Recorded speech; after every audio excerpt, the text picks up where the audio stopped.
Et la sagesse, vraiment, c'est ce qu'il faut aujourd'hui.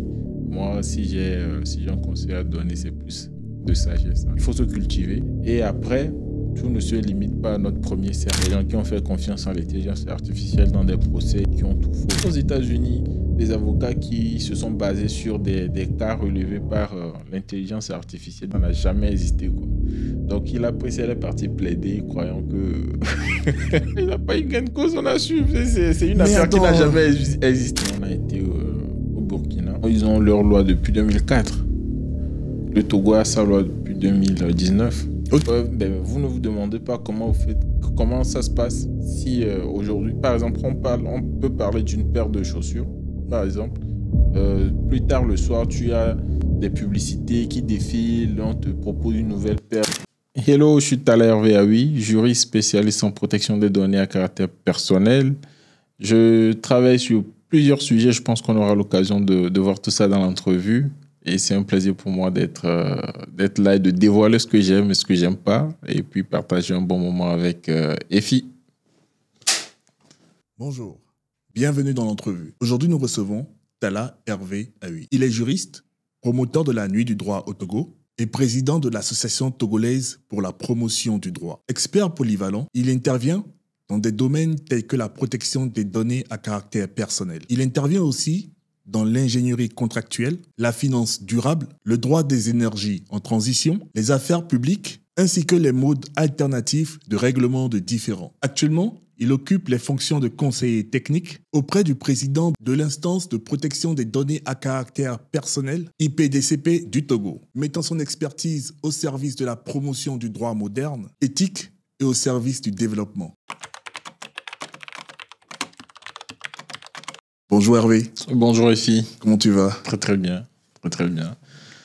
Bon, est-ce que c'est vraiment très très bien? Je suis un peu fatigué parce que mon séjour s'est de plus en plus rallongé.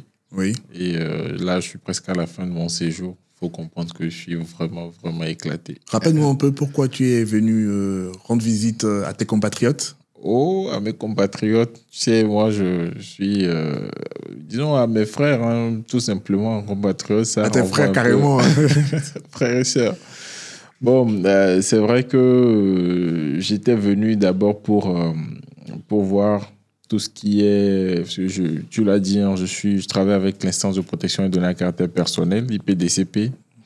Et donc, je suis venu dans le cadre de cette mission-là, de un. Et puis, il y a aussi le forum, hein, le forum qui a permis aussi qu'on se rencontre, organisé par un consortium d'entreprises spécialisées dans les nouvelles technologies.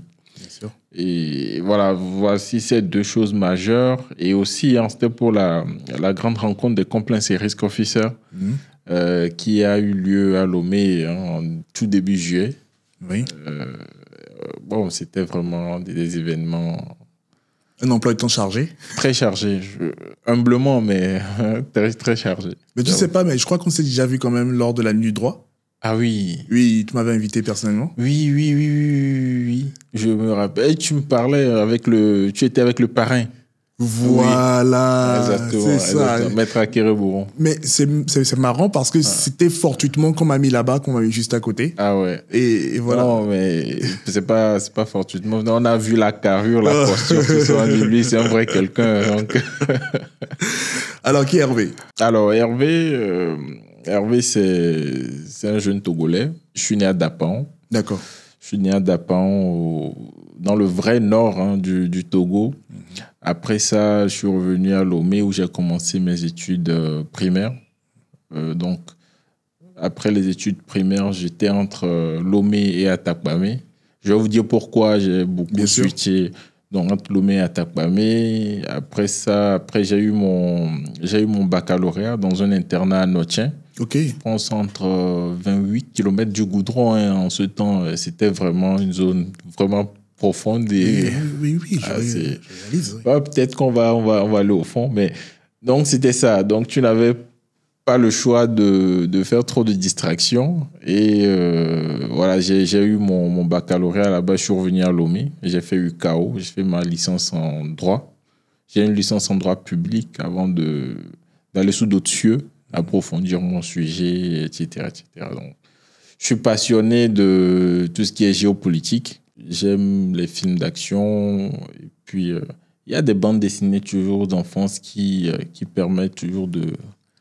Comme quoi, par exemple? On a les mêmes références. Oh, moi, tu sais, c'était les Marsupilami. Ah, ok. Tu vois, choses comme Tintin. Oui, ces gens-là. Quand on rentrait des cours à 17h30, moi, je rentrais à la maison. Pour lire les BD. Exactement. Mais moi, je suis beaucoup plus Hakim, je sais pas si tu connais. Et ça, c'est vieux, vraiment. C'est vieux, c'est vieux. Les Zembla, Hakim, c'est vieux, en blanc-noir, là. C'est vieux. Et c'était la TV2 qui nous régalait. Et après, il y avait RTDS aussi. Oui. Sangoku. C'est ça. Ouais. Donc, non, on se régalait très bien. Après ça, après les dessins animés, on partait jouer un peu dans le sable et puis on revenait manger. C'était la belle époque. Hein. Ah ouais, il n'y avait pas les Facebook et tout ça. Non. Et en plus, ici, actuellement, bon, il n'y a pas trop l'opportunité. En tout cas, je ne sais pas si les enfants aujourd'hui jouent comme nous, si on avait joué. Oui. Bon, c'est dommage pour eux. En tout cas, nous, on en a bien profité. C'est une belle époque quand même. Ouais, j'avoue. Et donc, comme je disais, après ma licence, je suis parti sous d'autres cieux pour approfondir mes formations. Donc, j'ai découvert beaucoup de choses. Des choses qu'on n'a pas encore développées ici au Togo. Donc, tout ça, ça a conduit à des prises d'initiative avec un groupe de personnes, des amis qui sont aussi passionnés par le sujet. Après, ce n'est pas que du droit. Hein. Et moi, depuis que je suis parti, je me suis dit, pourquoi ne pas apporter une plus-value d'une manière ou d'une autre. Hein. Il y a aujourd'hui nos frères et sœurs qui sont dans des formations qui ne sont pas très pratiques. Donc, il faut apporter une plus-value, que ce soit une simple formation que tu donnes via Google Meet, via Teams, etc. Ça apporte une plus-value, ça apporte un petit déclic. Donc, bon, je m'amuse à faire cela. Et je trouve et je suis toujours ravi que bon, ça sonne bien, ça tombe dans de bonnes oreilles et puis bon, je continue de le faire. Est-ce que tu penses que tout ceci a forgé qui tu es aujourd'hui, cette difficulté d'apprentissage dans des conditions difficiles, a forgé aujourd'hui ta personnalité que tu es à l'extérieur? Oui, je ne veux pas le nier. Parce que j'en parlais à un grand frère la dernière fois. Tu sais, quand on a commencé le lycée, il n'y avait personne pour nous dire... écoute, quand tu finis, il y a telle formation que tu peux faire pour devenir telle. Il faut dire d'abord que moi, j'étais curieux. J'étais curieux et quand je voyais souvent je voyais à la TVT, très jeune, moi, je suivais le journal, hein, je voyais à la TVT les ambassadeurs, Costa, cravate, tout ça, diplomatie, etc. Oh, ça me passionne, je dis waouh, oh. J'ai vu que tu es rentré dans l'ONACI, c'est ça? L'ONAT. C'est l'ONAT, on dit? ONAT, oui, l'Ordre national des architectes du Togo. L'ONACI, c'est... Bon, la terminologie me fait penser à la Côte d'Ivoire. Loterie nationale. L'ONAT, c'est l'Ordre national des architectes du Togo. Et moi, j'ai travaillé au pôle administratif. Bon, je suis pas... Souvent, on me demande si tu as fait l'architecture, tu es juriste, finalement, tu fais quoi? Je me posais la même question, en fait. Après ma licence, c'est vrai, j'ai occupé certains postes. Je travaille avec des ONG, la Fondation Hans Zaidel, à travers des projets sur lesquels on a travaillé ensemble. Et après, je suis parti à l'ONAT, l'Ordre national des architectes du Togo. Surtout le pôle administratif. Vous savez, il y a le Conseil supérieur de l'ordre, CSO, okay. Et il y a après l'appareil administratif. C'est vrai que, et au niveau de l'appareil administratif, il y a un directeur de siège, il y a les cadres, le département. C'est ça qui est l'ONAT. L'ONAT. Ok. Voilà. Donc l'ensemble, c'est l'ONAT. Ok. Et dans l'ONAT, tu as le CSO, le Conseil supérieur de l'ordre. Il est composé d'un président, d'un vice-président et puis des membres des conseils qui travaillent avec le président. D'accord. Et à côté, puisqu'il y a la paperasse à gérer, tu ne vas pas voir le président de l'ONAT aller gérer la paperasse, faire des démarches. Donc, il y a un bureau administratif carrément qui est là, qui pilote tout ce qui est routine administrative de l'Ordre national des architectes du Togo. Et c'est dans ça que tu étais? Et c'est dans ça que j'étais. Dans le bureau. Exactement, dans le bureau. Et il y a un directeur de siège, il y a la comptabilité, il y a des départements communication, etc., etc. Donc voilà un peu comment c'est composé. Et moi, j'ai fait quoi? J'ai fait moins d'1 an avec eux. Et c'est après ça que j'ai quitté. Comme je disais, c'est après la licence, je suis parti. Donc, Ok, après d'accord. mon passage là-bas que je suis. Donc, tu étais encore dans tes 3 années sur le campus quand tu faisais ça? Non, j'ai fini. Oh, moi, j'ai fini mon examen en même temps. J'ai commencé par me chercher. Ah oui. Tu n'es pas le seul à aimer les gambos. Et quelle est ta meilleure expérience quand tu étais là-bas? Oh, tu sais, c'était vraiment j'ai été marqué par plusieurs événements, mais d'abord sur la personne. Tu sais, j'ai travaillé avec le directeur de siège. Il s'appelle Francis. Et c'est un bosseur, quoi. Le gars, c'est un bosseur. Et qu'est-ce qui s'est passé? Tout de suite, il a compris que le jeune, là aussi, c'est quelqu'un qui lâche pas. Je te dis, on bosse jusqu'à on oublie vraiment qu'on a voilà, une vie à côté, quoi. Et comme j'aimais aussi ce rythme, tu sais, j'avais pas des engagements, voilà, au niveau d'une famille. J'avais pas encore de famille, c'est-à-dire femme, enfant, tout ça. Et donc, ça rythmait bien. Donc, le gars, il dit, bon, il y a telle chose, tac, tac, tac, ça filait. Et l'expérience que j'ai plus aimée, c'est quand il faut organiser comment ça s'appelle, les remises d'écharpes, tout ça, tu sais, les impétrants, ceux qui finissent de faire la formation, et ils doivent être les remises, comme des remises de diplôme, tu vois, des gens, ils ont fini leur formation, ils ont fini leur stage, maintenant il faut remettre les diplômes, mais officiellement, ils sont architectes.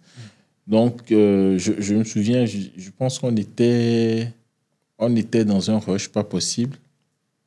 Et après, tu sais, il y a la pression aussi des patrons, il faut tout organiser. Et je pense à la dernière minute, on a un souci avec l'hôtel. Alors que, bon, on a dit, bon, c'est bon, on a rassuré les patrons, tout est bon. Tout est organisé. Et non, les gens ne savaient pas. Les gens savaient pas. Faire paniquer. Non, il ne faut pas faire paniquer. Et donc, comme je disais, le directeur de siège, bon, comme je dis, c'est un bosseur aussi, un fin stratège. Je ne sais pas par où il est passé. On est passé dans des choses, débloquer des situations. Des choses qu'on ne peut pas dire. Voilà quoi. Donc, pour quand même en quelques minutes, rapidement, tenir l'événement. C'est pourquoi, au-delà, et puis moi, tu sais, depuis, à chaque expérience professionnelle, je tire quand même une leçon. Et il y a une leçon qui revient toujours. Certains diront le Congolo. Il n'y a pas que le Congolo, quoi. C'est ton téléphone portable peut te sauver des situations. Tes contacts. La vie, c'est beaucoup de choses. Hein. La vie, c'est beaucoup de choses. Il n'y a pas que l'intelligence, il y a le réseau. Même aujourd'hui, la sagesse prend la place de l'intelligence, parce que l'intelligence artificielle prend la place de l'intelligence humaine. Donc, l'intelligence qu'on cultive nous-mêmes, bon, elle ne perd pas totalement sa place, mais il y a l'intelligence artificielle qui vient se substituer peu à peu à l'intelligence humaine. Et donc, il faut se poser la question, bon, est-ce que vraiment il faut mettre à 100% les moyens ou bien se baser sur l'intelligence artificielle qui existe et trouver rapidement des solutions, être plus performant. Donc, il y a toute cette question qui se pose. Et la sagesse, vraiment, c'est ce qu'il faut aujourd'hui. Moi, si j'ai un conseil à donner, c'est plus de sagesse. Hein. Il faut être sage dans tout ce qu'on fait. Et c'est vrai, il y a des choses... il faut se cultiver. Ça, c'est normal. C'est obligé. C'est obligé. Et après, savoir se dire que tout ne se limite pas à notre premier cercle, quoi. Donc, quand on s'engage dans des aventures, on découvre. Après, je te parlais d'une expérience, moi, pour la première fois, de mettre les pieds à Paris. C'était horrible. Mais il faut être soi, il faut se contenir pour gérer certaines situations. Donc, pour revenir à l'expérience de l'ONAD, c'était un peu ça. Et la conclusion, c'était, voilà, il faut être ouvert d'esprit et puis se dire qu'on n'est pas forcément limité à notre environnement proche de travail. Donc, que penses-tu de l'intelligence artificielle actuellement vis-à-vis de ton domaine dans la protection des données?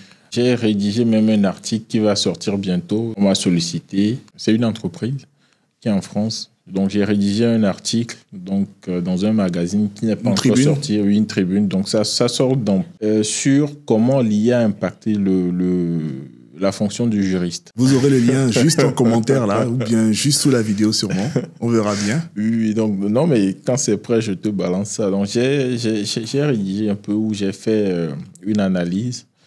L'IA aujourd'hui, déjà, c'est une opportunité.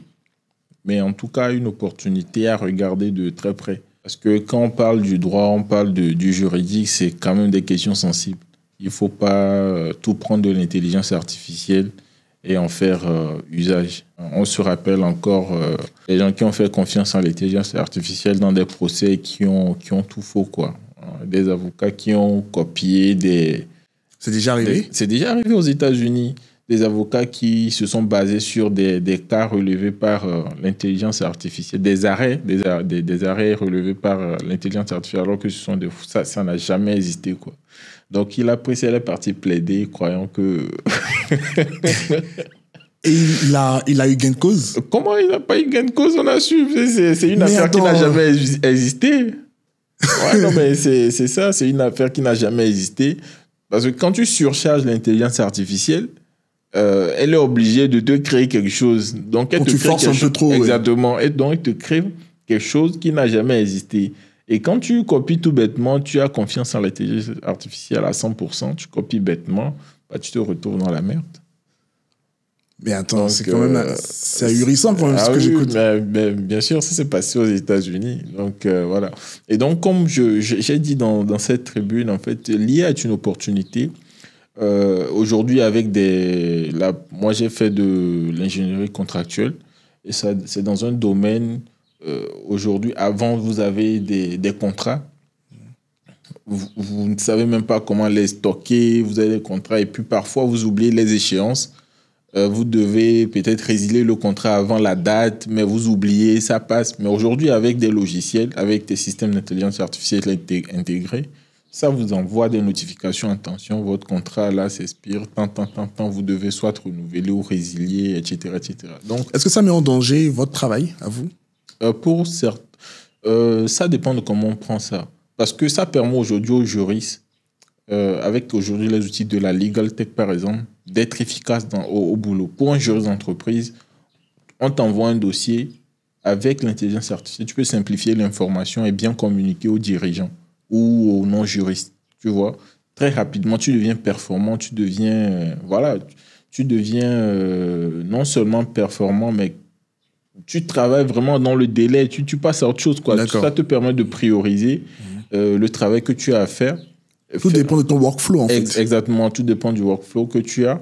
Et comme je le disais, dans toute chose, il y a un côté positif et un côté négatif. Mais avec l'intelligence artificielle, c'est à nous-mêmes de contrôler justement comment on prend le côté négatif. Même le côté négatif, on peut le prendre et le convertir en côté positif.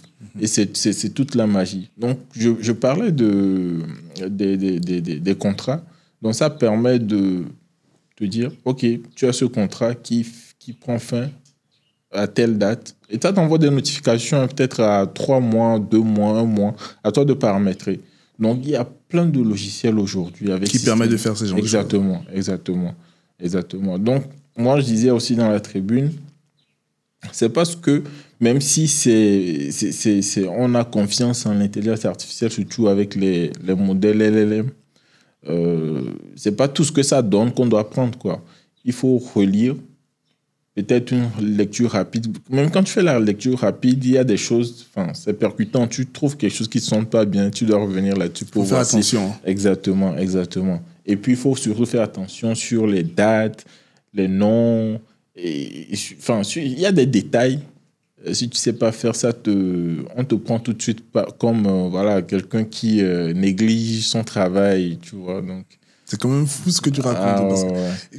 Toi qui es plus à l'actualité par rapport à ce qui se passe entre l'intelligence artificielle et la protection des données à caractère personnel, quelle est la dernière actualité la plus flagrante, le truc qui a fait le plus de buzz dans ce domaine-là, surtout au niveau peut-être des grosses marques ou bien des particuliers, peu importe?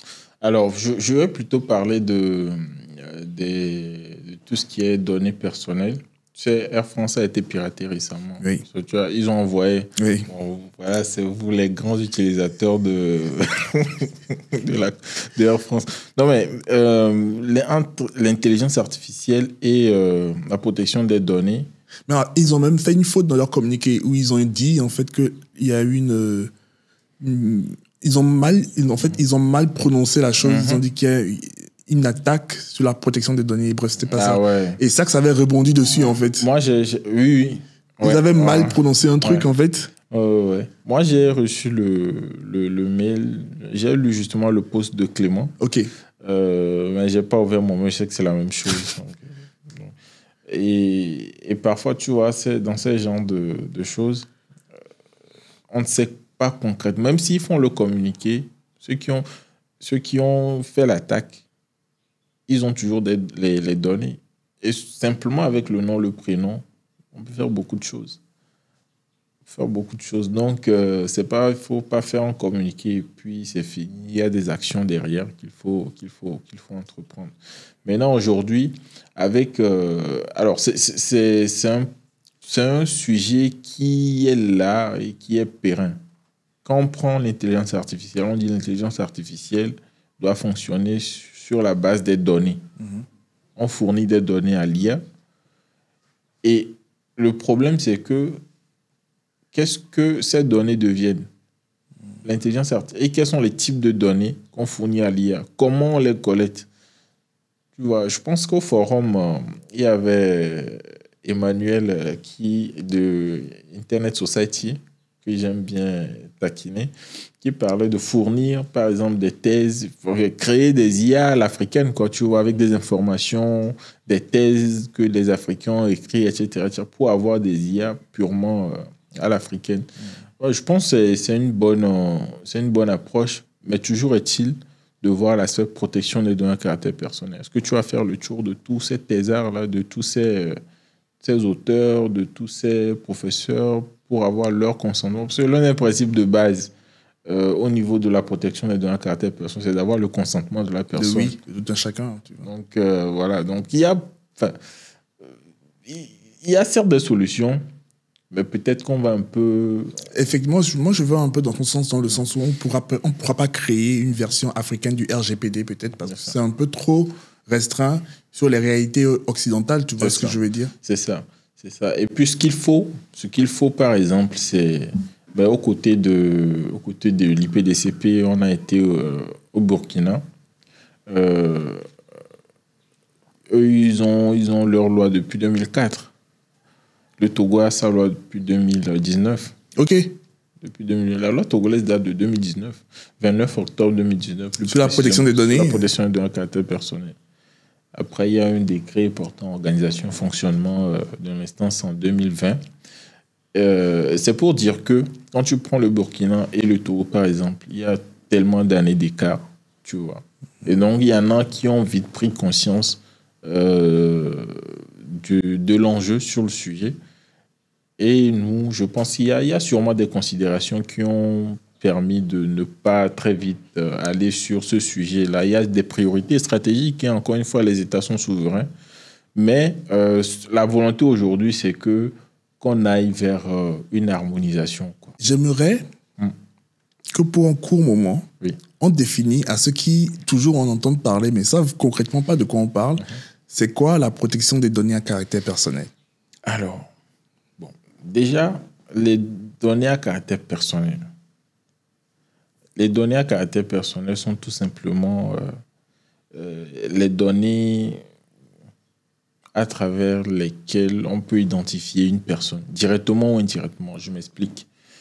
Quand on dit, par exemple, Efi Sabouté, on sait que c'est toi. On sait que c'est toi. Enfin, on ne va pas aller chercher un certain Hervé Aoui quelque part pour dire que c'est lui. Donc, ça permet d'identifier directement. Bien sûr. Donc, ça veut dire que ton nom et ton prénom sont des données à caractère personnel. Donc, je prends différemment nom et prénom. Tu vois. Maintenant, parmi les données à caractère personnel, il y a des données sensibles, notamment les données de santé, les coordonnées bancaires, l'empreinte digitale, l'empreinte biométrique, la géolocalisation, et puis pas mal de... Tes résultats, je viens de le dire, les données de santé, les résultats que tu as suite à une analyse. Donc, et je le dis toujours, on définit une donnée sensible en fonction de l'approche par risque. C'est-à-dire, si on prend la donnée, si une personne mal intentionnée prend la donnée, qu'est-ce qu'elle peut en faire? Quelles seront les conséquences après l'utilisation de cette donnée par une personne malveillante, bien mal intentionnée? Si on prend par exemple un résultat de bilan de santé, où on dit, bon, voilà, tu n'as pas telle maladie, mais la personne prend ça, on peut la modifier, on dit, tu as telle maladie, et on commence par t'administrer un traitement que tu ne devais pas prendre normalement. Tu imagines les conséquences. Bien sûr, oui. Et sur l'aspect des coordonnées bancaires, par exemple, tu prends les coordonnées bancaires d'une personne, mot de passe, IBAN, etc., etc., etc. Bon, généralement, en France, on parle des prélèvements CEPA où tu donnes ton accord, la personne renseigne ça. Si la personne arrive à avoir le moyen de donner l'accord, la personne fait un abonnement auprès d'un fournisseur, il donne tes coordonnées bancaires, donne l'accord, et chaque fin du mois, on te prélève sur ton compte et la personne utilise le service gratuitement. À ta place. À ta place. Donc, voilà quoi. Tu vois. Et tu me rappelles des cas où même, je me rappelle aux États-Unis, par exemple, il y a des gens, s'ils sont capables de te prendre ton ID card, je crois que c'est ça. Ouais. Oui, s'ils ont ton numéro, ton ID, en fait, ils peuvent faire tout en ton nom, même un vol, commettre un crime. Clairement. Mais c'est toi qu'on arrête parce que c'est ton nom, en fait, qui assure tout ce qui s'est passé. Clairement. Et puis, tu sais, même en France, dans les transports, tu vois, il y a des gens qui se promènent avec des TPE ou bien des systèmes qui permettent de valider un paiement. Il y a des paiements, je pense que si ça ne dépasse pas 50 €, on ne te demande pas le mot de passe. Donc, si la personne peut taper, par exemple, et puis maintenant, avec les paiements sans contact, la personne tape peut-être 30 €, 40 € ou même 49 €.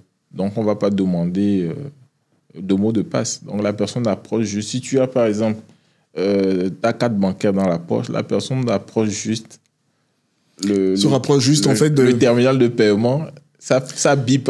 Tu es dans le train, Mais tu sais qu'il y a des portefeuilles qui ont été créés. Oui, moi j'en ai même. J'en ai acheté aux États-Unis. Moi aussi j'en ai, c'est dans ça. J'en ai ramené plein à mes amis. Parce qu'en fait, c'est vraiment bien de protéger en fait ces cartes Visa. Exactement. Tout de suite, on te fait. Voilà, tu payes sans savoir, quoi. Ça va trop vite. Trop vite. Et il y a beaucoup de gens qui ne sont pas au courant, en fait. Il y a beaucoup de gens qui ne sont pas au courant. Certaines personnes, tu veux parler de données à caractère personnel, ils prennent ça comme si c'était une perte de temps. Ils ne réalisent pas l'impact. Et moi, je dis toujours que sur ce sujet, avant d'en parler à quelqu'un, il faut choquer la personne. C'est-à-dire que tu fais découvrir à la personne les conséquences derrière, quoi. Tu vois. Et j'ai apprécié, moi je n'étais pas là, j'ai apprécié, on m'a dit Clément qui avait affiché un code QR. Bien sûr, oui. Qui parle de jeux gratuits ou quelque chose comme ça. Et les gens scannaient. Dans le programme, nulle part on t'a parlé de jeux. Tu as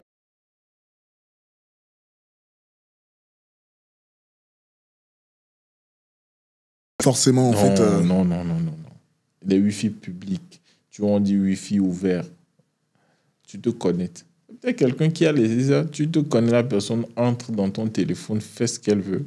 Il faut donc faire attention aussi au Wi-Fi dans les hôtels, dans les aéroports surtout.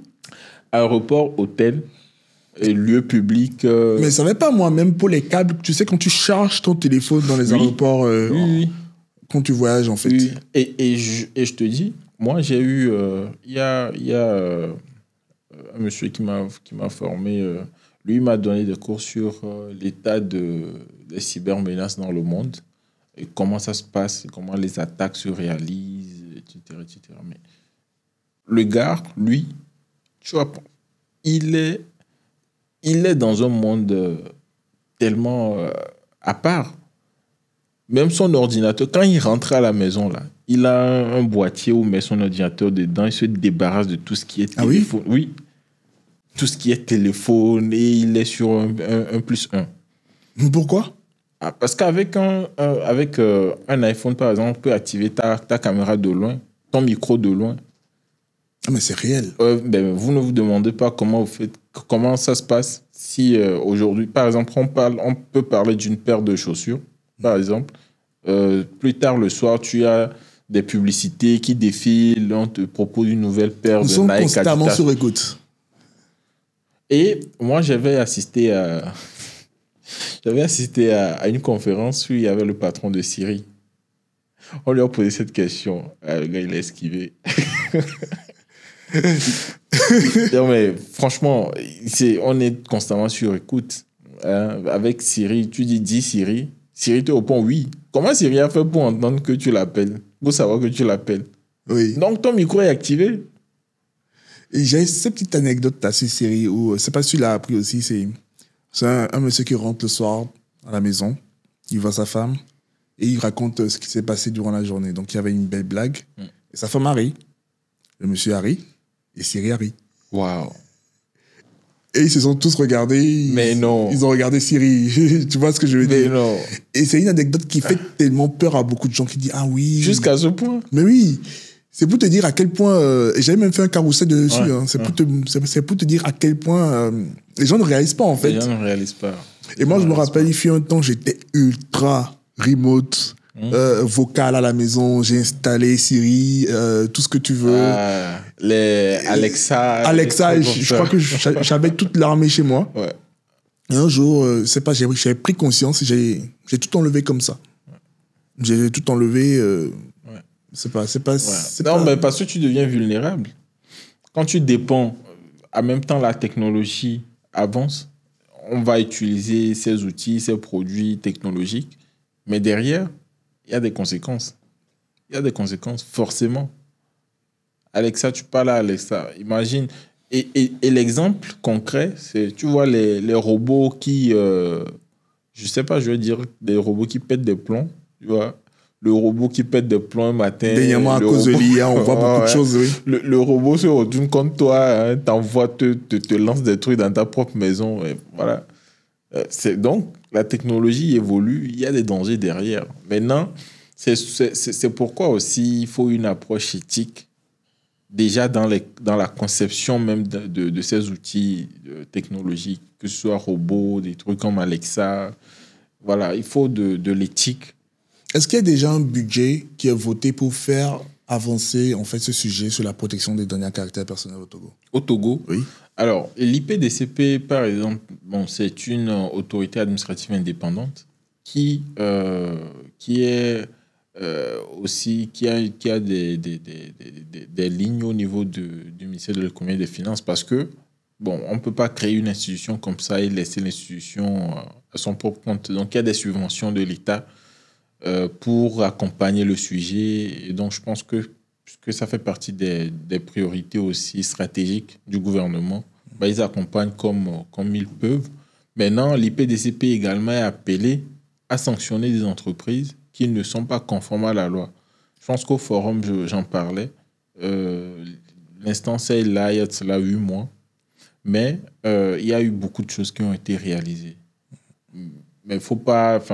on ne va pas commencer par sanctionner. Donc, le bon sens voudrait qu'il y ait une logique qui accompagne l'action. Donc, il y a une période de sensibilisation, une période de rappel à l'ordre, et puis il y aura une période, forcément, les sanctions vont tomber, quoi, tu vois. Je suis curieux de savoir qu'en est-il des médias. En tout cas, les médias sont des acteurs aussi à appeler sur cette campagne-là, parce que ils relaient l'information et touchent parfois des couches que l'instance seule ne peut pas toucher. Voilà. Mais ça ne veut pas dire que si un média accompagne l'IPDCP dans la vulgarisation des bonnes pratiques, etc., si le média n'est pas éthique ou bien ne respecte pas la loi sur la protection des données à caractère personnel, ne sera pas sanctionné. Donc, il n'y aura pas de fleurs. Donc, et puis, je vais aller plus juridique, la loi, je pense en son article 2, identifie toutes les personnes qui sont concernées. Donc, tu as des personnes privées, personnes morales, associations, etc. Enfin, tu me poses une colle parce que du coup, je me demande si ça n'a pas un rapport aussi avec le trafic sur Google. Tu sais, parce que moi, je suis aussi dans le référencement SEO et j'ai remarqué souvent des downs auprès de Google, souvent des up, etc. Et est-ce que Google ne prend pas plutôt en compte aussi tous ces aspects-là de la protection des données sur leurs utilisateurs quand on les renvoie vers votre site Internet pour juger si oui ou non ils remontent votre site à la première page de Google ou pas? Ouais. Alors, tout ça, Google nous informe. Il faut lire les politiques de confidentialité, les conditions générales d'utilisation. Google nous informe. C'est parce qu'on a la flemme de lire. Sinon, il y a ça. Et puis, le fait que Google partage certaines informations avec ses partenaires, il y a tout ça, tu vois. Mais le problème, c'est que c'est long. Moi, mon souhait, c'est qu'on arrive à simplifier cette information. Parce que pour le grand public. Pour le grand public. Même pas pour le grand public. Je pense que pour les professionnels. Pour les professionnels. Bien sûr, oui. Tout le monde. Tout le monde. C'est très... Moi, je me rappelle, je me suis amusé à lire la nouvelle politique de confidentialité de Meta depuis qu'ils ont lancé depuis le 27 mai dernier. Là. Mais c'est énorme. Mais ça te prend carrément des heures. Donc, tu vas te dire, ah, ok, je veux protéger mes données, je dois savoir ce qu'ils ont écrit. Donc, tu passes des heures à lire ça. Et puis, c'est un petit caractère, quoi. Non, il te donne du travail. C'est fait sciemment, je crois. À un moment donné, je ne sais pas, tu peux être grand lecteur à un moment donné. Tu vas te dire, bon, votre affaire, là, c'est bon, mais ça n'a qu'à attendre d'abord, quoi. Tu vois. Donc, c'est comme, c'est tout comme les contrats d'adhésion, les contrats d'assurance, par exemple. Il y a des clauses. Mais oui, c'est fait à dessein, je crois. C'est ça. C'est ça. Donc, c'est pareil. Je crois que si c'était assez visible, il y a beaucoup qui souscrivaient pas. Oui. Moi, c'était avec quoi? C'était avec Snap. Quand je suis arrivé à Lomé, je pense en avril-mai, ils me disaient qu'ils ont actualisé leur politique de confidentialité. Quand j'ai refusé, ils m'ont éjecté de l'application. Non. Oui. Tu refuses, tu n'utilises pas l'application. Snapchat? Oui. Tu refuses, tu n'utilises pas l'application. Je ne sais pas si c'est parce que j'étais au Togo ou comment. Parce que même pour Meta, les Français, par exemple, avaient la possibilité de s'opposer. Parce que c'était pour utiliser les données des utilisateurs des réseaux de Meta pour entraîner les modèles d'IA. Tu vois. Donc, ils ont actualisé leur politique de confidentialité. Donc, si tu veux, en France, si tu veux, tu cherches dans les paramètres, tu s'y opposer, tu t'opposes et après, ils te renvoient un mail pour te dire qu'ils ont pris en compte ta requête. Mais au Togo, non. J'ai dit au Togo, en Afrique. Récemment, quand le Nigeria a voulu rivaliser avec Meta menaçait de quitter le Nigeria. Je pense qu'ils avaient infligé une sanction de 283 millions de dollars, un truc comme ça. À Meta? À Meta. Mais je crois que le Nigeria arrive quand même à avoir un peu la même mise sur les réseaux sociaux, surtout ce qui s'est passé avec X. Oui. Twitter. Oui. Tu te rappelles avec Elon Musk? Oui. Il n'y avait pas Elon Musk même en ce temps, je crois. Non, pas encore. Mais je pense que sur ce sujet, c'est pourquoi il faut vraiment que, si même les pays ne vont pas s'unir, il faut vraiment que la loi sur la protection des données à caractère personnel soit unique, quoi. Parce que les Européens, ils arrivent à être force de proposition, à discuter avec ces géants du numérique parce que toute l'Europe réunie, ça fait un gros marché de consommateurs. Et c'est un manque à gagner. Et c'est là ça se joue. Imagine toute l'Afrique réunie, la population africaine, autour tous les pays. Déjà, ne serait-ce que TikTok. Exactement. Autour d'une seule loi sur la protection des données à caractère personnel. Ça va faire mal. Hein. Et qui vont dire aux réseaux sociaux, attention, vous ne mettez pas cette politique de confidentialité sur notre territoire. Tu verras. Moi, je pense que c'est une option, ne serait-ce qu'à essayer. Même si ça ne marche pas. Et ça ne va pas être aussi simple, tu vois.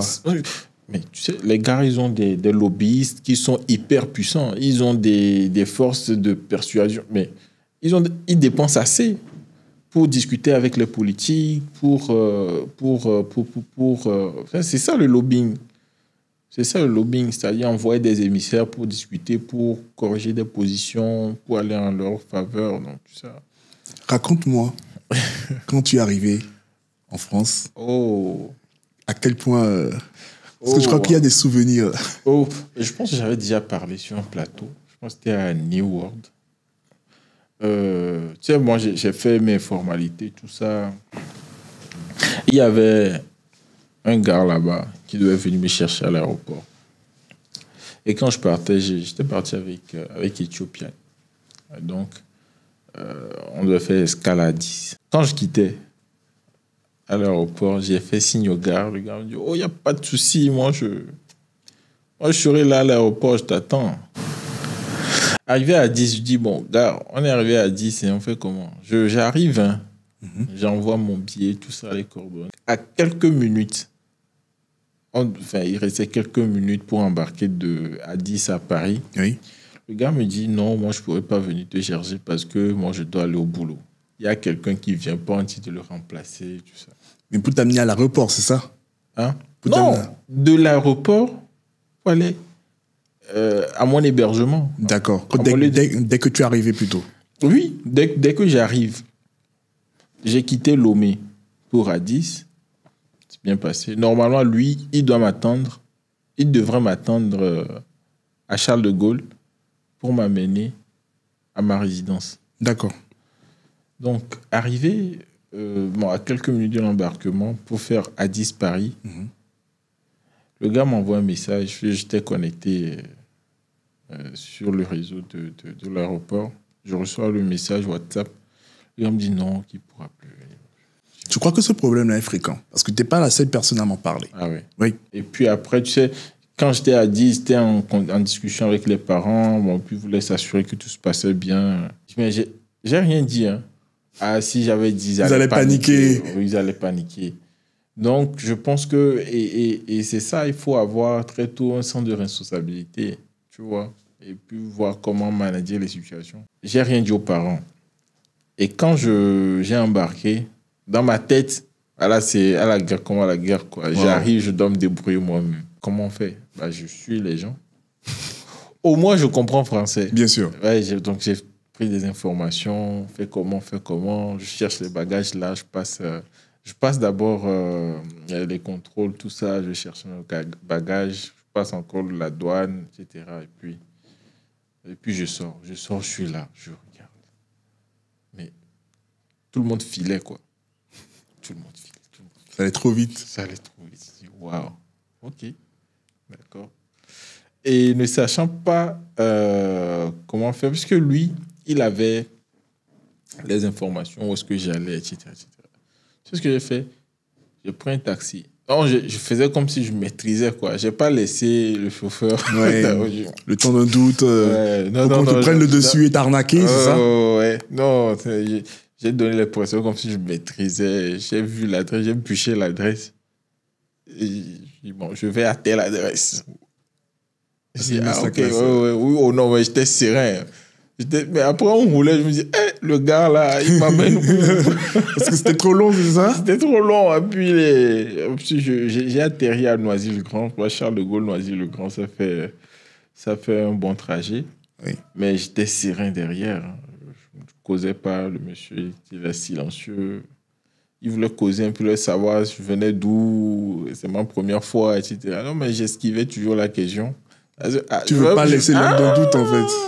En plus, c'était pas quelque chose de fort. Tu vois, quand tu arrives à Charles de Gaulle, tu as des gens qui viennent t'approcher, dis tu vas où, je te descends là. Tu as des gens qui ne sont pas forcément inscrits sur Uber ou Eats, etc. Donc, c'est quelqu'un comme ça j'ai pris qui m'a ramené chez moi. Donc, c'était comme ça. Mais c'était vraiment un coup sur le point. Quand j'ai reçu le message en même temps, j'ai eu un vertige rapide là. Mon Dieu. Wow. Parce que moi, je comptais sur lui depuis le départ. J'étais conditionné. On me disait, il viendra te chercher à l'aéroport. Mais après, c'était comment? Après, les 30 premiers jours. Oh, les 30 premiers jours, c'était comment? Dans quelle année, là? On est en quoi? En 2019, ça. En 2019. Les 30 premiers jours, c'est quoi? C'était... J'étais curieux. J'étais curieux. En plus, quand je suis parti à l'école, j'ai vu des Togolais. Ah, ok. Donc, ça c'est très bien passé. Donc, tu as commencé à partir du master, c'est ça? Oui, à partir du master. J'ai eu la chance d'éviter la case Monsieur, vous refaites la licence. Écoute, je fais cette petite pause rapidement pour te parler de Smart Talk. Si comme moi, tu passes tes journées à répondre aux messages sur WhatsApp pour faire avancer ton entreprise et ceci te ralentit dans ton travail, alors Smart Talk est fait pour toi. Imagine, tu donnes accès à ton WhatsApp à un assistant professionnel qui répond à ta place. Et ça, c'est exactement ce que Smart Talk fait. Pendant que tu bosses, un assistant formé par toi-même gère tes messages comme si c'était toi. Donc, tu gagnes plus de temps et tu as moins de stress. Va tout de suite sur smarttalk.chat et essaie-le dès maintenant. D'ailleurs, tu as droit aux 100 premiers messages gratuits. Tu m'en diras des nouvelles. Et félicitations pour ta nouvelle assistante. Du master, c'est ça? Oui, à partir du master. J'ai eu la chance d'éviter la case Monsieur, vous refaites la licence. Donc, j'ai plutôt fait ça. Et c'était bien. Il faut dire que c'était vraiment une découverte parce que les habitudes n'étaient pas forcément pareilles. Ici, tu prends le temps de dire bonjour à quelqu'un. C'est pas les mêmes réalités. Je pense que, bon, il y en a qui ont pleinement parlé de ça. Mais moi, il faut dire que déjà, j'ai fait l'internat, donc j'avais déjà grandi dans des milieux où il faut... C'est complexe. Oui, il est assez complexe. Et je n'ai pas l'habitude d'à chaque fois recourir aux parents pour sortir d'une situation. Donc, j'étais déjà mentalement prêt, ou plus ou moins prêt. C'est pourquoi il y a certains qui disent que les 30 premiers jours, il y a la dépression, tout ça. C'est parce que tu n'as jamais vécu une situation de solitude, tout ça. La dépression, en tout cas sur les 30 premiers jours, je n'ai pas connu ça. Je n'ai vraiment pas connu ça. Et je rends grâce parce que j'étais préparé à ça. J'étais vraiment préparé à ça. J'ai vu que tu es passé du droit togolais au droit international à l'AE. Ça. Oui. Quelle impression ça t'a fait de changer carrément d'environnement et de voir un peu s'il y a eu ou non déjà un retard par rapport à ce que tu savais auparavant? Alors, j'ai fait deux sessions à l'Académie de droit international de l'AE sur le droit international public et le droit international privé. Ok. Premier constat, ça va vite. Ils approfondissent plus. Ici, on te donne une notion de base. Moi, j'ai fait ma licence en droit public. J'ai fait le droit international public. On vous donne les théories, on vous donne les grandes phases. C'est pas parce qu'on s'inspire beaucoup plus en fait de leurs documents à eux? Oui, oui. Et en même temps, c'est parce qu'on n'a pas la même réalité. Ok.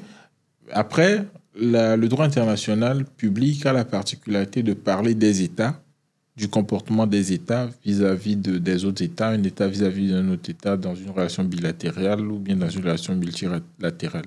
Donc, le comportement des États, comment les États s'engagent, comment les États respectent ou ne respectent pas les engagements. Donc, on se rapproche un peu des relations internationales. En fait. Exactement, exactement. Donc, il y en a... Je remercie mon prof de AI en passant. Donc, je n'ai toujours voulu. Ah ouais. Ah non, faut pas... Parce que j'ai toujours voulu faire la com, c'est pas pourquoi est-ce que... Ah bon, il te bourrait de ces informations. Mais tu sais, la com aussi, tout comme le droit, la com, c'est une matière transversale. Après, au niveau de l'Académie de droit international de l'AE, j'ai eu l'opportunité d'échanger avec des profs, avec d'éminents professeurs. Qui parlait du droit international, de la cybersécurité. Je dis, mais a priori, je me dis, c'est quel rapprochement, ça, droit international, cybersécurité? C'est là que j'ai compris qu'en fait, le sujet, c'est pas un sujet... on ne parle pas de ce sujet 10 minutes et puis on dit c'est fini, quoi. Le sujet a des profondeurs. Et quand on parle de cybersécurité, on parle de les menaces aujourd'hui, comment les États s'envoient des attaques, etc. Mais c'est toute une autre histoire. C'est toute une autre histoire. Aujourd'hui, le numérique... C'est en corrélation, tout ça. Exactement. Aujourd'hui, le numérique, c'est un outil de guerre. L'Internet est un outil de guerre. Et TikTok, Oui. un peu comme le porte-étendard parmi les armes, en fait, qu'a aujourd'hui l'Asie, C'est ça. dans le paysage, en fait, de la guerre numérique, C'est selon ça. moi. Tu sais, qu'entre-temps, en France, par exemple, pour les agents de la diplomatie, ils ont coupé TikTok sur leur téléphone professionnel. Mais jusqu'à maintenant, Jusqu'à maintenant. Jusqu'à maintenant. Parce que, bon, bah, puis c'est connu, hein, je ne dévoile rien, c'est connu. Souvent, il y a des applications chinoises qui portent des... Je ne sais pas si tu connais l'application Temu. bien sûr, Oh là là là là là là. ils harcèlent de promos, de campagnes, de mails, de newsletters, tout ce que tu veux. Alibaba, Temu. Oh là là là. Donc, ce sont des applications, je ne sais pas comment ils ont conçu ces applications, avec des traceurs, ils te suivent en fonction de ta géolocalisation, en fonction de ce que tu dis, etc., etc. Il y a des applications espions comme ça. Tu télécharges l'application, c'est que toi-même, tu vas télécharger ton propre espion, quoi. Tu vois. Donc ils sont très poussés. Est-ce que c'est possible de déclarer une guerre, ne serait-ce que par cette guerre numérique-là? Oui, Aujourd'hui? oui, oui. Bah, supposons par exemple un État qui détient qui détient un pouvoir sur le numérique, bah, qui lance des attaques à un autre État pour soit brouiller. Il y a des guerres qui se passent, hein, des attaques, des pays qui reçoivent des attaques pour déstabiliser leur système de fonctionnement. Tu as un site officiel d'un gouvernement qui reçoit une attaque. C'est une guerre. C'est une guerre. C'est parce qu'on est habitué à l'expression guerre, c'est se tirer dessus, etc. Non, mais il y a des attaques qui se passent. C'est parce que certains États ont aussi des outils très sophistiqués pour contrer ça. Ou bien ils ont des plans de reprise d'activité qui sont vraiment très, très opérationnels. Et quand ça se passe, bah, ils rebondissent rapidement et puis ils évitent le pire. Tu vois, il y a des attaques qui peuvent déstabiliser, par exemple, sur 1 heure, 2 heures, le site d'un service public. Tu t'imagines? Donc, un service public qui n'est pas fonctionnel sur 2 heures, c'est la catastrophe. Si on est dans un pays où, d'abord, la population elle est élevée et qui sollicite régulièrement ce site d'Internet, entend la direction des impôts, impôts.gouv.fr, ils avaient envoyé un mail qu'ils ont subi une cyberattaque. Donc, ce sont ces services assez, je dirais, essentiels d'un pays que les hackers, ils aiment attaquer pour déstabiliser un peu le fonctionnement de... C'est un peu ça. Tu peux nous expliquer un peu le RGPD, ensuite la RATP? Alors, le RGPD, c'est le règlement général sur la protection des données. Et le RGPD, c'est européen. Parfois, entre parenthèses, les gens, en voulant parler de la loi togolaise, ils parlent de RGPD, ça n'a rien à voir. Non, sérieux. Parce qu'il y a certaines personnes, parce que c'est un sujet d'actualité, bon, se permet d'aller, voilà, de parler de tout et de rien. Alors que le Togo aussi a sa particularité. Au Togo, on parle de la loi. C'est vrai que c'est un peu long. La loi du 29 octobre 2019 relative à la protection des données à caractère personnel. Et la RATP, c'est la Régie autonome des transports parisiens. Donc, toi, tu es passé d'une mission du RGPD à la RATP? Non. La RATP, c'est une entreprise. D'accord. Je suis chargé de mission RGPD à la RATP. Voilà. Jusqu'à maintenant? Jusqu'à maintenant. Et quel cas concret aujourd'hui t'a marqué ou ça a mis ton expérience vraiment à rude épreuve? Moi, je pense que toujours, moi, avec mon manager, c'est une question de disponibilité. C'est-à-dire que dans l'ensemble de ma mission, il faut être disponible, il faut être proactif et force de proposition. En plus, la RATP, ils sont dans le ferroviaire, en tout ce qui concerne les trains, les RER, les métros, les bus, dans tout Paris. Maintenant, comment parler du RGPD aux techniciens, aux agents de maintenance? Mais pourquoi c'est à eux que vous vous adressez? C'est pas au grand public? Non, mais parce que c'est une obligation, Pour tout le monde. pour tout le monde. Tout le monde doit comprendre le RGPD, ne serait-ce comprendre les enjeux derrière. Parce que tu travailles dans la boîte. Exactement, Okay. exactement. Et chaque boîte aujourd'hui a une politique sur la protection des données à caractère personnel. Tu vois. Donc, il faut adapter le langage. Tu vas pas parler aux techniciens comme si tu parlais au grand patron d'un cabinet de conseil, etc., etc. Donc, il faut adapter le langage et l'approche doit être vraiment doit vraiment viser à rassembler. Voilà. Déjà, sur un sujet que beaucoup de personnes te disent il n'y a aucun intérêt a priori et venir encore déranger les gens. Voilà. Donc, il faut concilier. Parfois, tu es obligé de faire parce qu'il faut passer ton message, il faut faire ton job. C'est ce pourquoi tu es recruté, il faut faire ton job.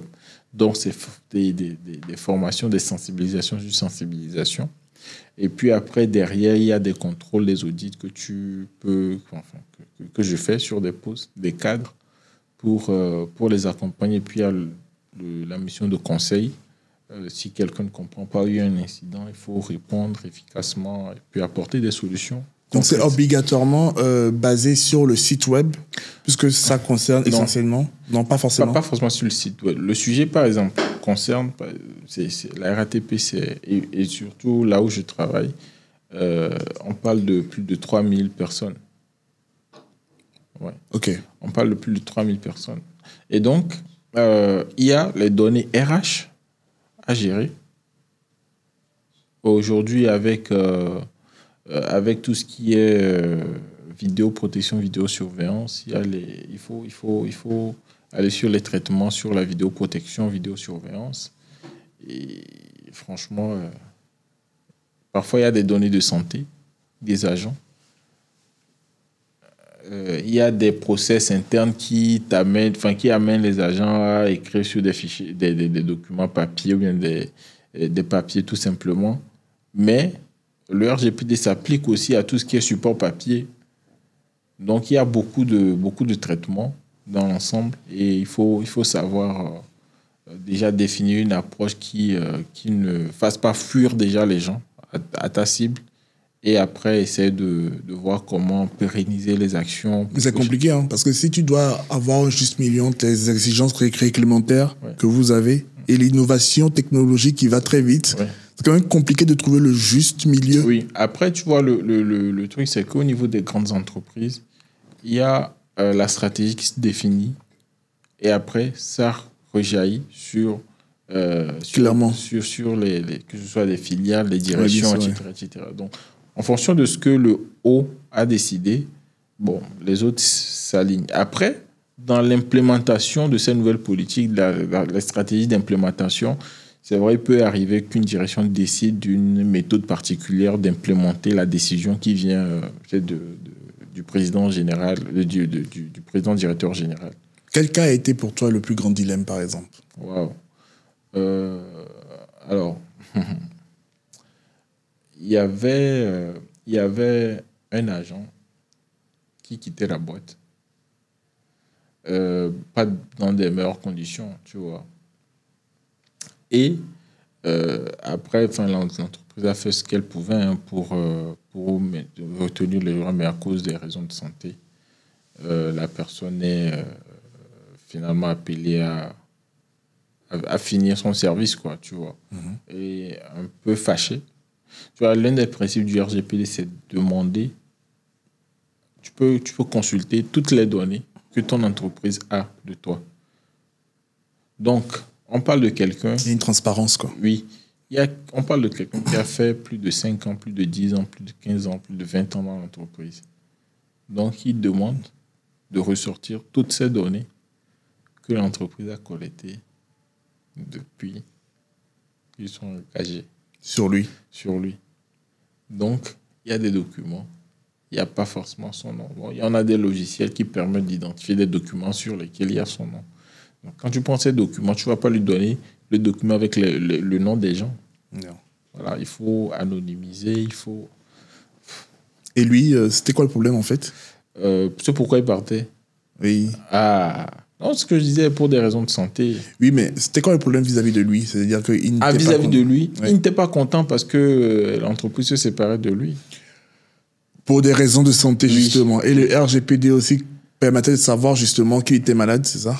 Non, le RGPD intervient au moment où ça n'avait rien à voir avec sa santé. Mais justement, les données qu'on avait sur lui, plutôt, Oui. permettaient de savoir qu'il était malade.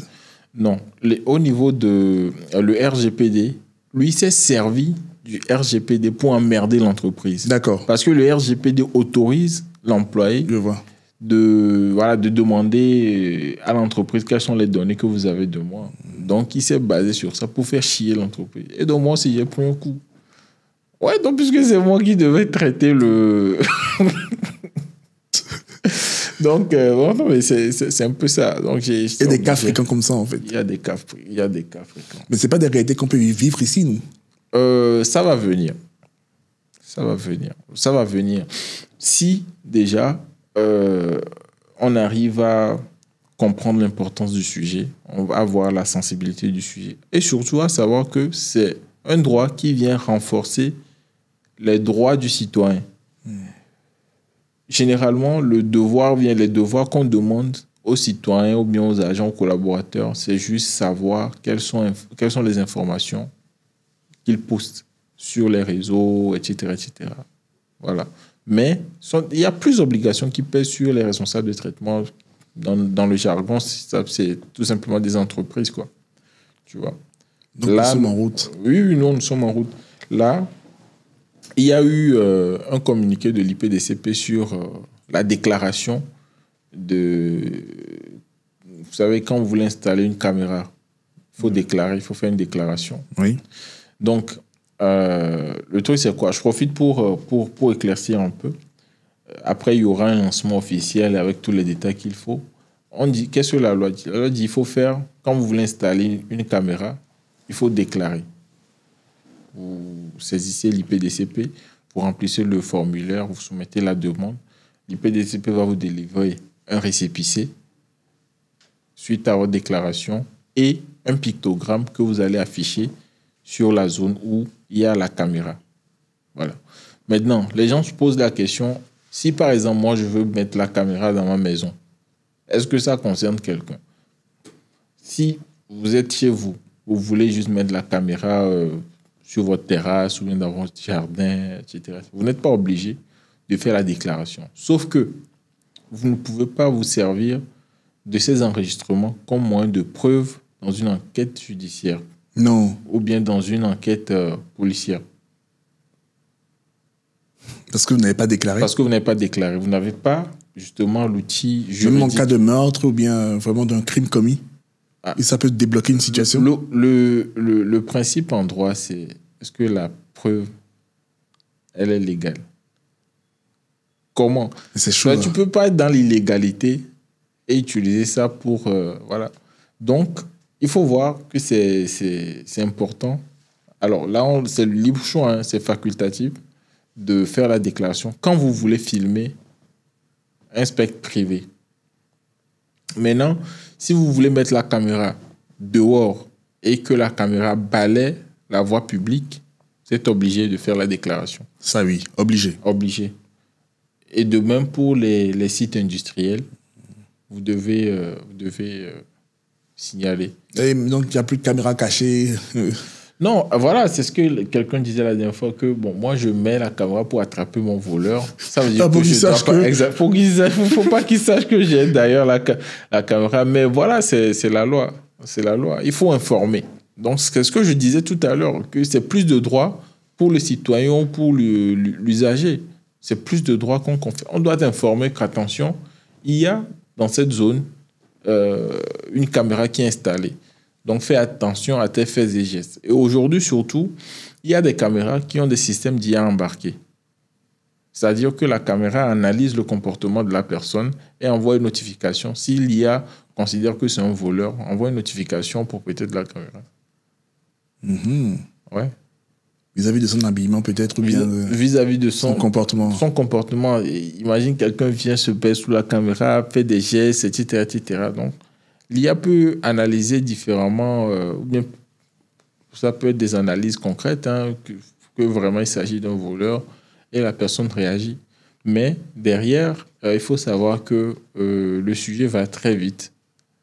Et l'idéal, c'est que ça ne coûte rien de faire une déclaration. Tu peux nous parler un peu du concours africain d'arbitrage?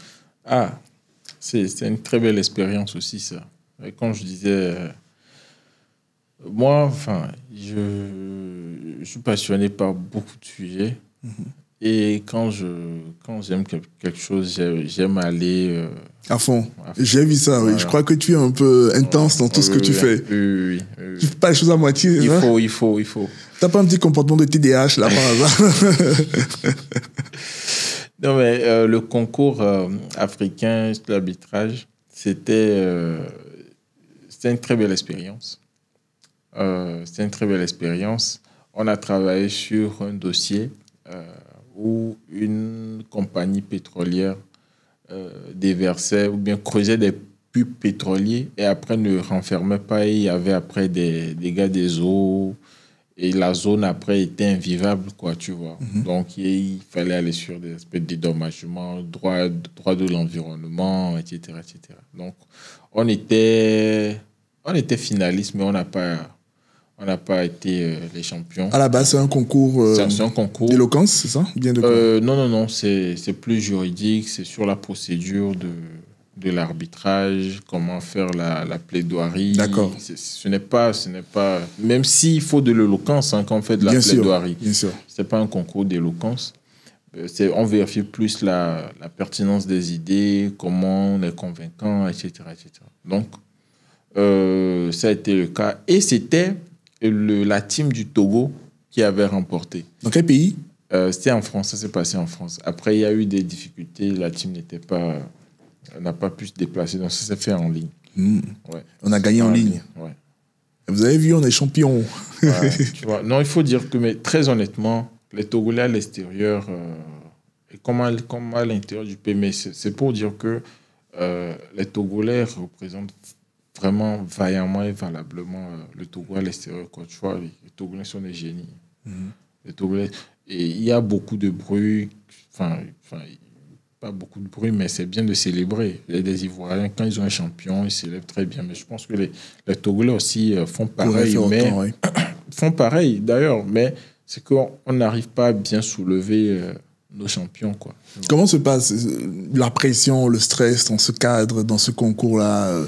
Quelle était ta meilleure expérience peut-être par rapport à ça? Wow. D'abord, c'est stressant quand même, étendu quand même. Bah, tu es devant avec un audimat, c'est ça?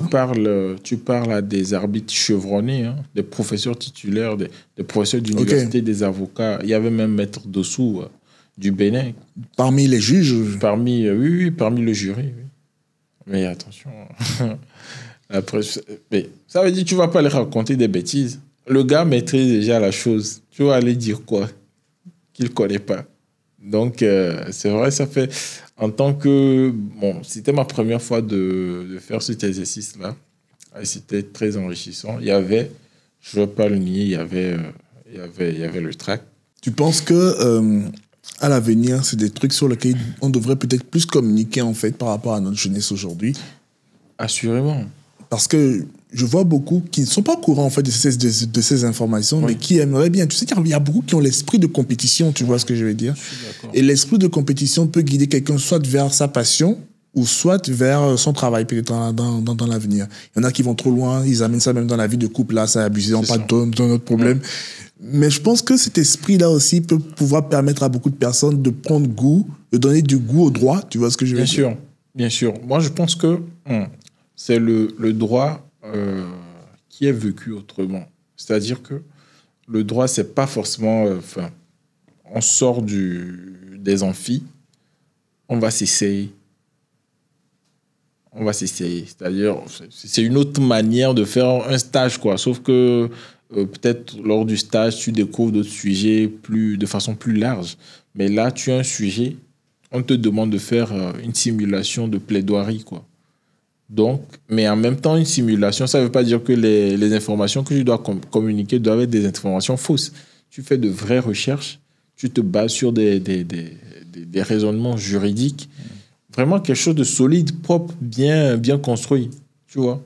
On ne te demande pas d'aller chercher de fausses informations, venir... voilà. Parce que tu es devant des professionnels qui maîtrisent l'art, qui maîtrisent la matière. Et moi, je pense que c'est très formateur parce que tu vis la chose. C'est-à-dire tu te vois déjà comme un arbitre, comme un avocat, un médiateur, un juriste, etc., quoi. Tu vis la chose. En tout cas, le temps d'un instant. Mais après, tu sors de là, tu te dis, waouh, j'ai aimé ce que j'ai fait. J'aimerais continuer. Tu vois? Ça, il y a un déclic qui intervient forcément parce que ce que tu vis, c'est exceptionnel. Il y a des gens qui te regardent, surtout quand tu joues bien le rôle, quoi. C'est cette passion-là qui t'a mené à faire la nuit du droit, c'est ça? Ah ouais, la nuit du droit, ouais. C'est cette même passion-là. Je vais te parler de l'aventure de la nuit du droit. Le 4 août 2022, oui, 4 août 2022, tu sais, la nuit du droit se passe aussi en France. Ah oui? Oui, se passe aussi en France. Et je suis parti à la nuit du droit. Moi, je suis curieux. Et quand je suis parti là-bas, il y avait très peu d'étudiants noirs. Tu vois, des étudiants, Paris, Sorbonne, etc. Des avocats, des juristes d'entreprise. Voilà, c'était c'était au tribunal du commerce de Paris. Je suis allé, je me suis inscrit, je suis allé, voilà. Et j'ai rencontré. Tu connais Crédit Agricole? Bien sûr. C'est là-bas que j'ai rencontré le directeur juridique de Crédit Agricole. Ok. Et après, il m'a reçu chez lui. J'ai échangé avec lui. C'est-à-dire, et c'est ce qui m'a marqué d'ailleurs. Parce que ce sont des occasions, tu rencontres des personnes que tu ne peux jamais voir dans le métro. Tu ne peux jamais le rencontrer dans une gare, dans RER, etc. Soit c'est par coup de chance. Je me suis dit, mais waouh. Et chez nous, on a d'excellents avocats, d'excellents directeurs juridiques, on a d'excellents professionnels du droit, universitaires, directeurs juridiques, avocats, notaires, huissiers, magistrats, etc. Bien sûr. Ils sont très bons, Oui. qui peuvent inspirer la jeunesse. Il n'y a pas un cadre. Exactement. Et les cadres généralement qu'on a sont des cadres où il y a... ce sont des colloques. À l'université de Lomé, par exemple, on dit oui, colloque scientifique. Et souvent, dans les colloques, seuls les étudiants curieux viennent. Tu vois? Mais à la nuit du droit, par exemple, les gens disent c'est le soir. Les jeunes aiment sortir le soir. On dit, bon, il y a un cocktail, tu viens, il y a un grand nombre, etc. Il y a des critères qui permettent d'attirer. Exactement. Un peu plus informel, je peux dire. Oui. Parce qu'on sort carrément des heures de travail. Ce qui m'impressionne le plus, c'est que vous n'invitez pas que des personnes du droit. Oui. C'est ça qui est encore très intéressant, en fait, avec ça. Oui. Vous invitez d'autres personnes qui viennent s'intéresser à la chose. Bien sûr, bien sûr. Et même des panélistes. Il n'y a pas forcément des juristes qui sont panélistes. La première édition, tu as vu, il y avait... D'abord, je pense que tu étais là, le discours du parrain. J'étais impressionné quand même. Oui, mais le discours du parrain, Maître Akerbou, qui a vraiment... moi, j'ai toujours ce discours, il m'arrive de relire la vidéo, franchement, c'est impressionnant. Ce sont des gens qui ont vécu le droit, qui peuvent inspirer, et qui inspirent d'ailleurs. Maintenant, comment on fait pour que les étudiants aujourd'hui sachent qu'il y a ces genres de personnes au Togo à travers la nuit du droit. Tu vois. Après, il y a ce côté de créer une opportunité pour que les jeunes... Moi, je vais te dire, quelques mois après la première édition, il y a un jeune qui a trouvé un stage parce qu'il a échangé avec quelqu'un. Durant la nuit. Durant la nuit du droit. Oh. Et mais c'était une fierté pour moi. J'étais trop content pour lui. T'as vu? Parce que C'est vrai, c'est pas 5, c'est pas 10, c'est pas 20 qui ont eu un stage, mais une personne qui a eu son stage. C'est déjà beaucoup. Moi, j'étais. Un objectif a été atteint. Oui, quoi. Oui. Et la nuit du droit, ça demande beaucoup d'efforts.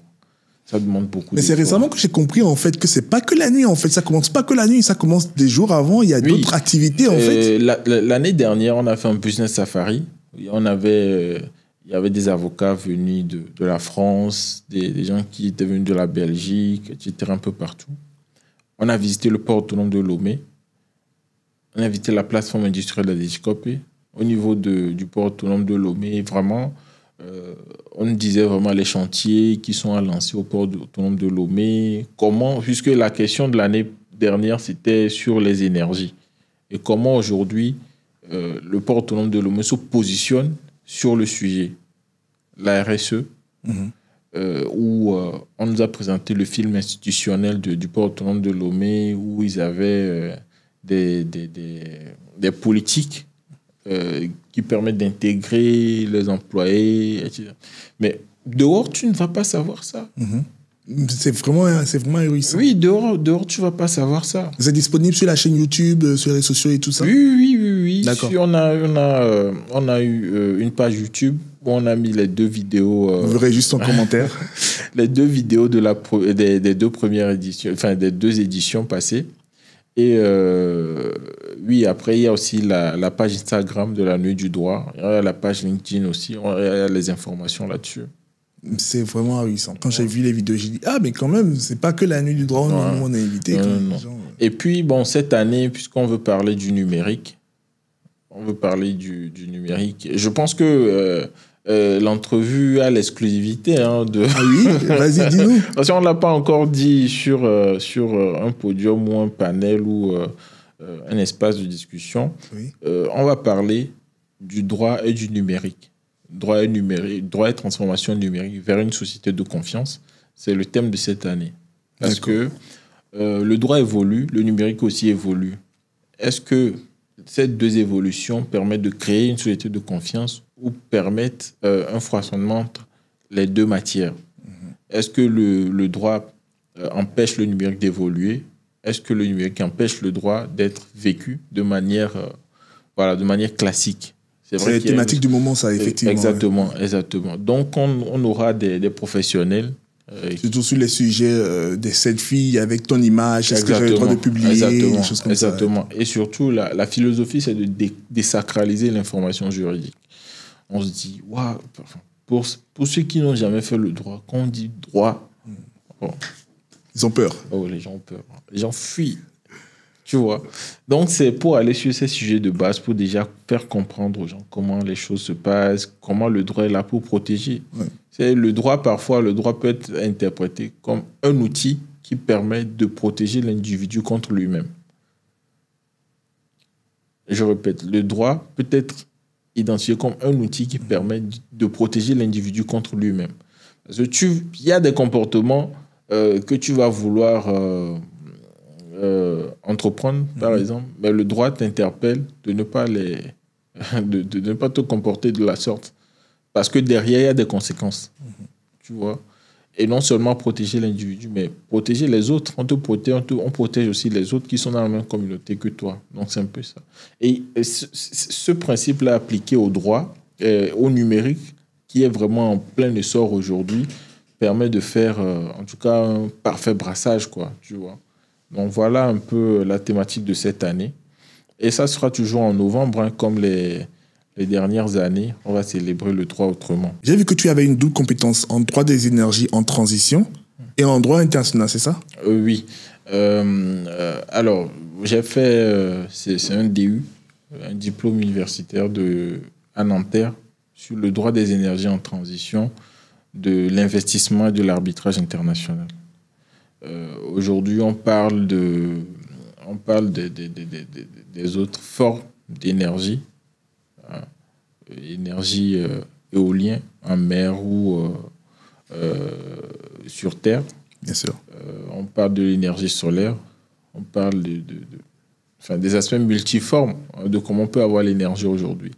Comment on arrive à contractualiser avec des entreprises qui peuvent installer ces dispositifs, notamment des éoliens en mer ou sur terre. Comment on arrive à éviter les risques, et le tout dans l'idée de promouvoir ces nouvelles formes d'énergie, dont les énergies en transition. Donc, investissement, les investissements, à travers les partenariats publics et privés, mais à travers également l'aspect contentieux de la chose. Exactement. Donc, comment intégrer les clauses compromissoires pour aller en arbitrage après dans un contrat. Est-ce que tu penses que c'est des trucs qui seront pertinents pour l'Afrique plus tard aussi? Mais l'Afrique s'y engage depuis. Déjà? Oui, déjà. Quand tu prends l'expérience du Maroc sur l'énergie solaire, mais ils ont un grand projet que la BAD a financé, mais c'est énorme. C'est énorme. L'Afrique, même